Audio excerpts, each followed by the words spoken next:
Pois eu canto, que pena. Pode ficar um pouquinho aí, eu sento ali. Tem problema, eu vou cantar. A esposa volta. Obrigada. Bom, hoje eu trago aqui um tema diferente. Eu preciso que você pegue o playback do Fantasma. E tem aqui o pendrive. A Mônica enlouquece, né? Bom, vamos lá. Bom, aqui eu vou estar falando. Hoje a Mônica já deu uma prévia da intervenção genética na raça humana. Nós temos vários pesquisadores do mundo inteiro que falam sobre esse assunto, né, de experiências de humanos tendo visitado naves através de hipnose, regressão, lembrados de situações onde eles se veem envolvidos em testes genéticos de reprodução. Nós vamos estar falando sobre isso. A Mônica falou um pouquinho sobre os cristais, sobre os índigos, seres que já têm uma transformação no seu DNA, já tem uma diferenciação aí com relação à grande massa humana. Mas nós vamos falar sobre um ser específico, que são os híbridos.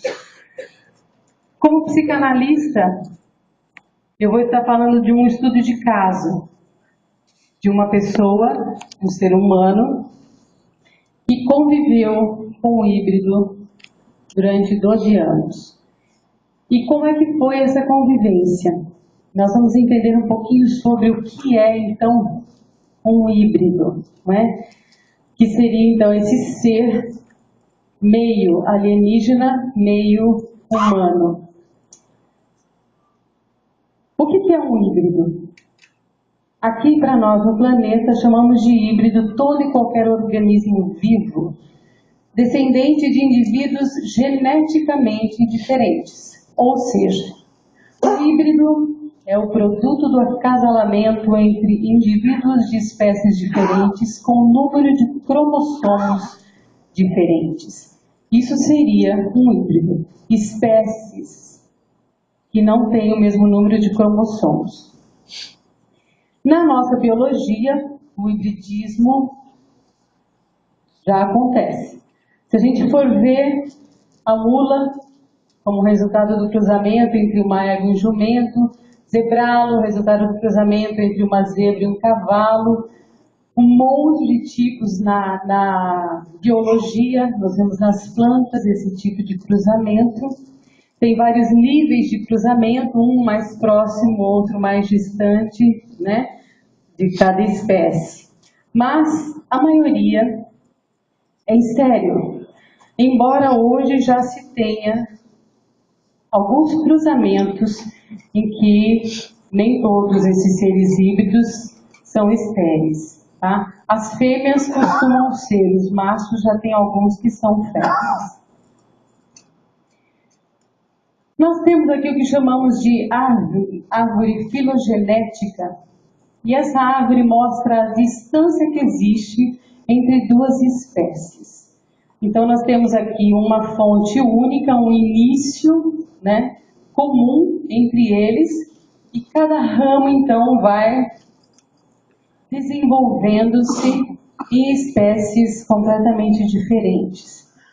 Hoje a Mônica falou inicialmente sobre o DNA, não é? Nós temos uma base do DNA que tem a ver com o planeta Terra, com a formação, que todos são iguais. Uma planta, um bicho, um ser humano, todos temos a mesma base em parte do nosso DNA. Mas uma outra parte é o que nos diferencia um do outro, como é o caso do macaco, de ter 90% de como se fossem parecidos, semelhantes, mas 10% que faz toda a diferença. Não é assim? Essa árvore filogenética, então, mostra que nós não temos muitas distâncias em algumas espécies do nosso planeta ou fora do nosso planeta, como nós vamos ver. Nós temos a mesma origem ancestral. Então, se nós formos olhar todas as espécies, e lá atrás nós vamos ver que nós temos, a gente até mostra o cérebro reptiliano, que é o primeiro cérebro mais dos instintos que forma a raça humana. Então nós temos lá atrás, né, dentro da lei da evolução de Darwin, essa origem, que antes vinha dos anfíbios e que antes ainda tinha nos peixes primitivos. Sendo assim, hoje nós percebemos que não se descarta a possibilidade da união de duas espécies diferentes. Isso nós perguntamos, né? Será que extraterrestre e humano conseguem se misturar? Geneticamente, existe a possibilidade de termos híbridos, então meio humanos, meio aliens, né? E foi essa pesquisa que foi feita por muito tempo, com muitos especialistas, outros nem tanto, mas que pesquisam com um rigor técnico muito grande para saber se isso é possível ou não. Na teoria da evolução de Darwin, nós vemos que existe para ele, nesse processo de evolução, uma mesma origem. Nem todo mundo reza, né, nessa cartilha.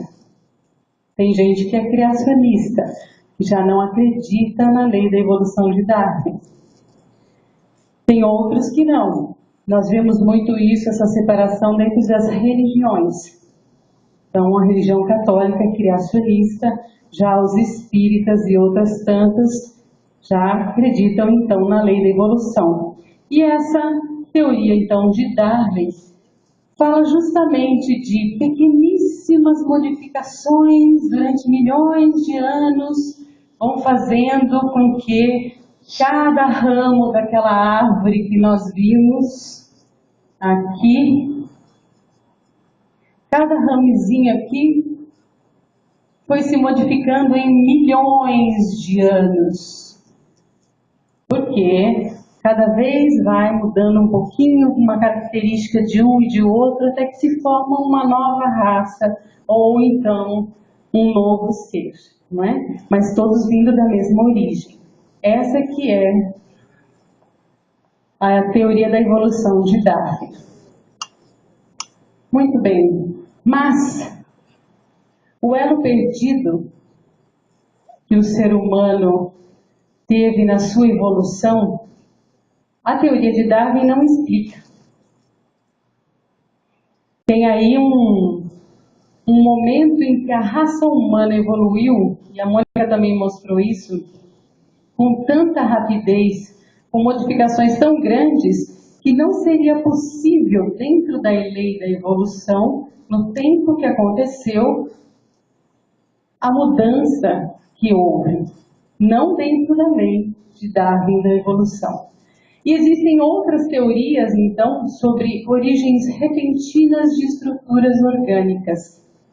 Já tem gente falando em outras teorias que não a teoria de Darwin da evolução, ou seja, em algum momento, algum ser diferente, completamente diferente, aparece, como se fosse do nada, né? Com modificações muito grandes. Então, no elo perdido, nós temos aqui, notem bem, o Homo erectus, mais ou menos simulado, né? Pelos crânios encontrados, como é que seria a formação dele.